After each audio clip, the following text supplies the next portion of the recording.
We are in the middle of a black loneliness epidemic. I'll say it again. A black loneliness epidemic. We spend too much time talking about who's dating who, who's loyal, who's cheating. We don't even have friends, dude. Like friends. For real. Right? Like we don't talk enough about the black people who haven't been hugged in months. Who are in rooms full of people and still feel emotionally homeless. We don't talk about them too long. And the thing is that they're in situations where they're everyone's emotional resource, but no one's emotional home. There's group chats full of memes, but no one checks in deeply. Friends who only reach out when they need inspiration, not accountability. They're holding space for everyone, but not being held by anyone. You're so strong, right? Like they hear that a lot.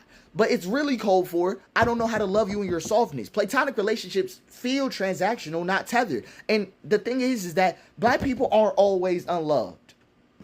Right? That isn't always how it looks. Sometimes it just looks like you're loved conditionally, not deeply. And it comes from collective burnout. Everyone's tired, surviving, hustling. We don't reach out because we assume that they're probably busy too. But when we're struggling, we disappear instead of disclosing.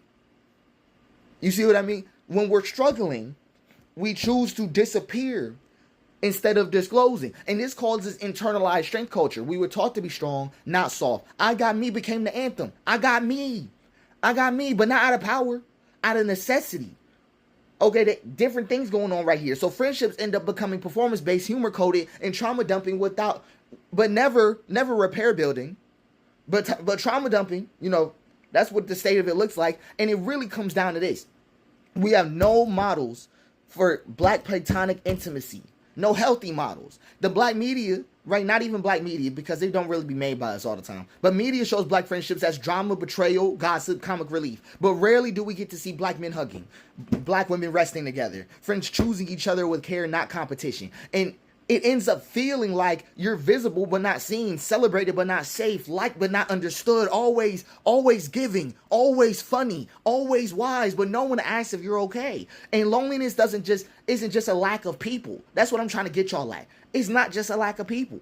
It's a lack of permission to be fragile around them. Right? And that's why I feel like we are in the midst of a black loneliness epidemic. Because who do we feel like we can put the armor down around? You know what I'm trying to say? Like, who do we feel like we can cut the lights off for? That's how you know that state is going on. And it's a problem, and it's putting our people in a bad position. And it hits black people uniquely. We were historically communal, but colonialism scattered us. Right? Friendship was survival during slavery and segregation. Now we're taught to be brands, not bonds. Platonic love was replaced by curated proximity. The village broke, but we never built a new one. And here's the thing. What we can do is that we need to make black platonic infrastructure. So here's what I mean. Normalizing check-ins that are not emergency based. Instead of going, don't just ask you good. Don't ask that. Ask where's your head at today. Do you feel like you today? Right? Because we gotta actually be there. And then platonic intimacy must be practiced on the same level of quality and commitment as romance. I'll say that again. Platonic intimacy must be practiced at the same level of quality as romance. Plan friend dates. Leave voicemails that are not just logistics. Give your friends their flowers, forgiveness, and full presents. Flowers, forgiveness, and full presents. It needs to look like that. Black men need emotional rooms without role play. Not mentorship, not gaming, not barbershop hierarchy. Just stillness, softness, and presence with no agenda. Queer, neurodivergent, and disabled people, right, especially disabled black people, need to be centered because they often experience the highest emotional invisibility. Your village is not complete without the people who taught you the most about survival. Period.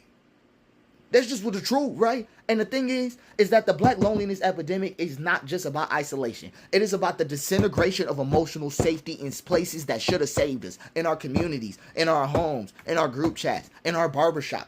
That's the problem, right? Like people think like, oh, my child lonely. I'm gonna just get him outside. He not around nobody who can hear him out. That's what I'm trying to get at, right? We don't need more followers. We need more mirrors. We need more sacred interruptions. We need more ICUs that aren't waiting to collapse to be said. We need black, and the thing is, black friendships isn't extra. right? That's not a bonus. That's not what a black friendship is. Some people think like, oh, at least I got a friend. No, no, no. Black friendships are medicine to help you deal with the stress that living in a place like Seattle might give you. That living in a place like America might give you. Right? Like, we're a communal people. And the thing is that we've been put in this situation and no one's talking about it with the same type of grit. And I hear it all the time. Like, they go like, oh, it's a male loneliness epidemic. But no one's ever willing to talk about it with black people for some reason. Shit pisses me off. I don't know. I don't know. It's just one of them things where I'm like, I hear it all the time. Oh, I don't got nobody to hang out with. Oh, I got all these interests and I got nobody to talk to about them. And really, you're mourning the version of yourself that might have had the chance to share that with someone. And the problem ain't that you got all these ideas and no one share it with. The problem is that you're in the middle of mourning and you should have a friend.